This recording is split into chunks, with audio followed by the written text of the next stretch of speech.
こんにちは、アンナスです。今日は、よくお店とかで作品を見られた時に裏とか見てすごい裏綺麗ですねとか言われるんですけど、そんな綺麗にはしてないんですけど、できるだけ裏も綺麗にしたいので、どういうふうなことを心がけているかっていう話をしたいと思います。それでは手元の方にどうぞ。はい、刺繍の裏側をきれいにするにはどうしたらいいかっていうことなんですけど、もうこれはもう本当に単純なことなんですが、糸を1回ずつ切る。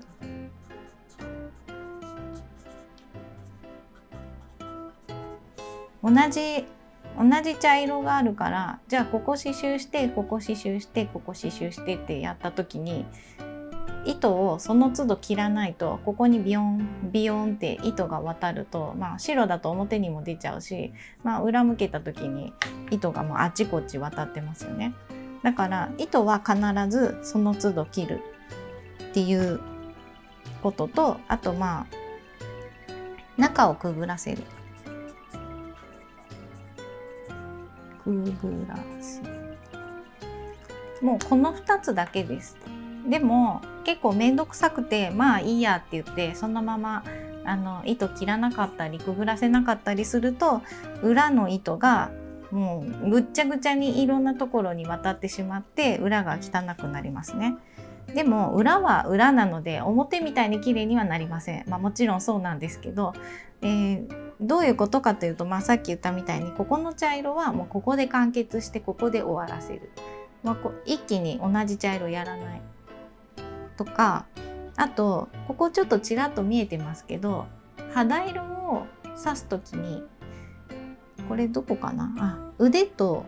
刺し順、多分ね本見てもらうと分かるんですけど、腕と足は最初に服を刺繍してから腕と足を刺繍するんで、肌色を一気に使うんですけど、その時に中の糸、このサテンステッチがたくさんあるところをこうやって中くぐらせるんですね。こうくぐらせて移動すると、糸がビヨーンって長いのが渡らなくて済みます。